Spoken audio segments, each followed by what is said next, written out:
You want to support Roland Martin Unfiltered? Be sure to join our Bring the Funk fan club. Every dollar that you give to us supports our daily digital show. There's only one daily digital show out here that keeps it black and keep it real as Roland Martin Unfiltered. By going to RolandMartinUnfiltered.com, you can make this possible. Speaking of crazy, folks, here's a case out of Texas that absolutely makes no sense whatsoever. The Nacogdoches, Texas Police Department has confirmed a use of force investigation is underway involving an officer who arrested a black woman during a dispute at an apartment complex. The officer, folks, was not in uniform and was wearing a T-shirt and shorts. Now, there were two women who were attacked, and they're being charged with assault. Here's a video recorded by a witness. Oh my God! What the fuck? Oh my gosh! Call somebody right now! Let go of her! Yes, I'm at Verge. It's called Roland. He's over here trying to talk to my friend. All right, folks, joining me right now is the attorney for two of the women, attorney Kim Cole. Kim, welcome back to Roland Martin Unfiltered. Thank you, Roland. All right, so there's a dispute at an apartment complex. Were the two women, were they, first of all, how did everything just unfold? How did everything just unfold that led to this situation? Okay, let me explain, Roland. This was another pool party incident, believe it or not. That's why the young ladies are in bikinis. So the young ladies were returning from a pool party on the campus of Stephen F. Austin University, where they both are students. And they went back to some mutual friends' apartments to continue swimming. And when they arrived at the apartment complex, they were kind of waiting in the parking lot for some other girls to arrive. So there were a total of about 10 to 12 girls there in the parking lot. And this officer approached them, and he wasn't dressed as an officer. And he started asking them questions like why they were there, whether or not they lived there. A couple of the girls basically stated that they did live there. And the other girls, indicated that they were with the young ladies who lived there. And they asked him who he was and why he was questioning them. And so once they thought they were done, they started to walk off. And then he rolls up into a cop car. He rolls up in a cop car and jumps out and starts beating the girls. Wow. Whoa. So they don't know who the hell this dude is. He's just walking up to them. And so he starts, so does he go after them? Yes, and there is dash cam video as well where they're literally just standing in the parking lot, and they're trying to figure, they thought they were done with him. They said he walked off, so they dispersed. They were like, okay, that weird, creepy dude, let's just, go on about our business. And so they started to walk away, and he got into a police car and rolled up on them. Now, some of the girls, matter of fact, the two young ladies who were assaulted were pretty far away, so they didn't see who got out of the police car. They didn't know, all they see is this creepy dude in a T-shirt and shorts who is assaulting, who starts to attack their friend. And as you can see, none of the ladies assaulted him. None of the ladies tried to fight him or anything. They're asking, who are you? This sort of, as you were describing this, I think about Rakia Boyd, the sister in Chicago, off-duty police officer, Dante Servin. Again, some argument or dispute outside. He jumps into this thing. It escalates. He pulls his gun out, shoots Rakia Boyd in the head. She dies, and he's charged. They go to court, and the judge said that the DA charged him with the wrong charge, dismissed the case, and he couldn't be charged again. I mean, it's like you have these cops intervening, and if you're the person in the public, you don't know who the hell this person is. You walk up in shorts and a T-shirt. Who are you? And then say, well, I'm a cop. I need more than that.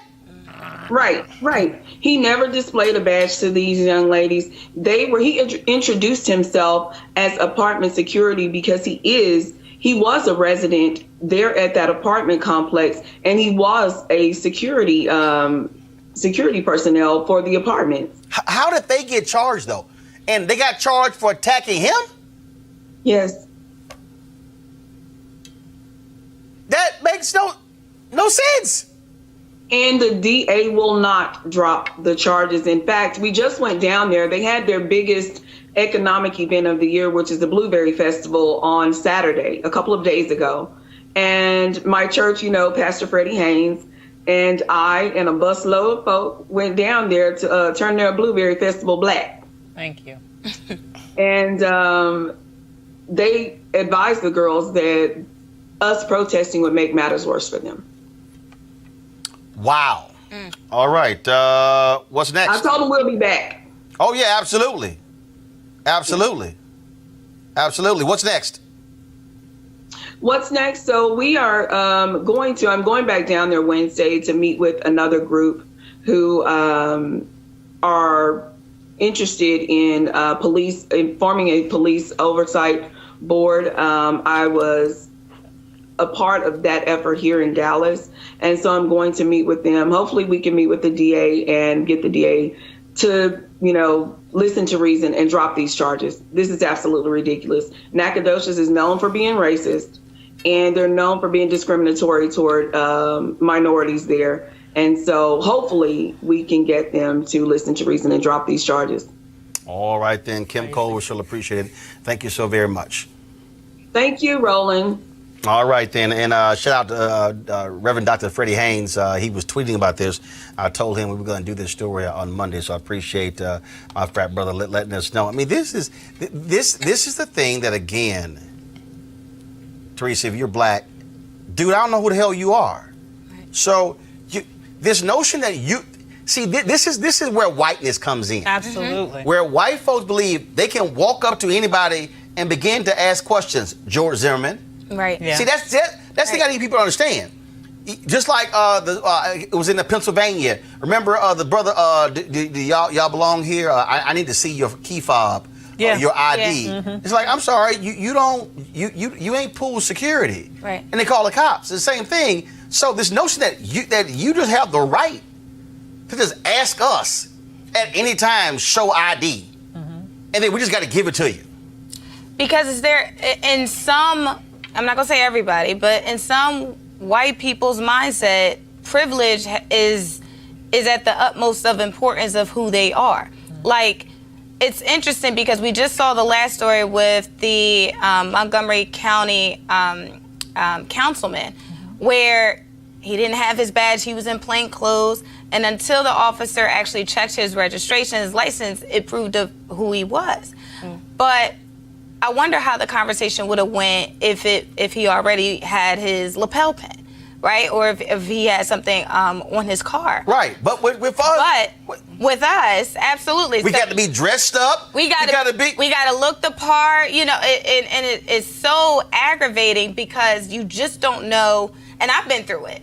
So, and you just don't know who people are, but in some people's mindset, especially for those white people that have power, who just feel like that, the authoritative portion of who they are is just, I'm going to address you. I'm going to take your rights. You basically have no rights. And I think that's, again, especially coming up in a millennial generation, that's what we're feeling like daily. And it's just like, when you say we don't have a voice, we really don't, as it relates to some people as a white America. No, it's crazy. I just think, and again, this is where this is where we have to be constantly on guard, Shannon. Yep. Constantly in a situation where, okay, and again, this is how it is. Okay, what I got, all my stuff is here. I'm all good or whatever. Okay, and let me check. That's why. Look, I just put one of those mounts. First of all, I record these videos with me and my niece in the car. I'm always uploading them. I'm uploading one right now, and I got it right there. So you got your own dash. So if I ever get like click. I'll be like over the wrong person that they. I'll be like, say hi. Yeah. Say hi. You on camera? You got camera? I got a camera. I'm not trusting these cops. It's difficult to know who you can trust and who you can't. I mean, and let's be real. There's just some crazy people out there that will say they're cops and not be anywhere related to the police Happened in force. Florida. Yep. Exactly. Matter of fact, a dude got busted by a cop Pretending to be a cop. So you really don't know who's doing what. Hey, you roll up to me, I'm telling you right now, you're going to be on candid camera. And I'll be streaming live, too. Be like, boop, that's right. No, see them comments, we live. Like, on here, look, I ain't recording. We going live right there. So y'all better learn how to have that one touch live button ready to go live on Periscope, Facebook, YouTube immediately. That's what you better do. All right, folks, back to our Roland Mark Unfiltered video in just one moment. All right, folks, they're back. MarijuanaStock.org is another great investment opportunity. If you were lucky enough to invest in their last crowdfunding campaign, you know they raised a lot of money in just a few months investing in legal marijuana farms. Those initial investors now own shares of a publicly traded company. Last time, of course, again, a lot of you missed it. Now you have a second opportunity for a new investment opportunity that is as good or if not better than the last time. I'm talking about industrial hemp CBD. Now, for those who don't know, the hemp plant is a cousin to marijuana with a much higher concentration of CBD, which means hemp CBD gives you all of the medical benefits of marijuana without getting you high. Until recently, hemp farming was practically illegal in the U.S. and heavily regulated by the DEA. But the 2018 Farm Bill signed into law makes it illegal to grow hemp CBD in the U.S., creating one of the largest commodities worldwide. They need land and to grow all of the plants. This makes for an incredible investment opportunity, and that's where our good friends at 420 Real Estate come in. Their business model is simple. They buy land that supports hemp CBD grow operations and lease it to licensed, high-paying tenants. That's right, they are hemp CBD landlords, and you can get in on the action, folks. You can invest in this crowdfunding campaign for as little as $200 up to $10,000. Like I said, you don't want to miss out on this opportunity. You should go to marijuanastock.org. That's marijuanastock, MARIJUANA stock.org. That's the website right there. You can get in the game and get in the game now. Now back to your Roland Martin Unfiltered video.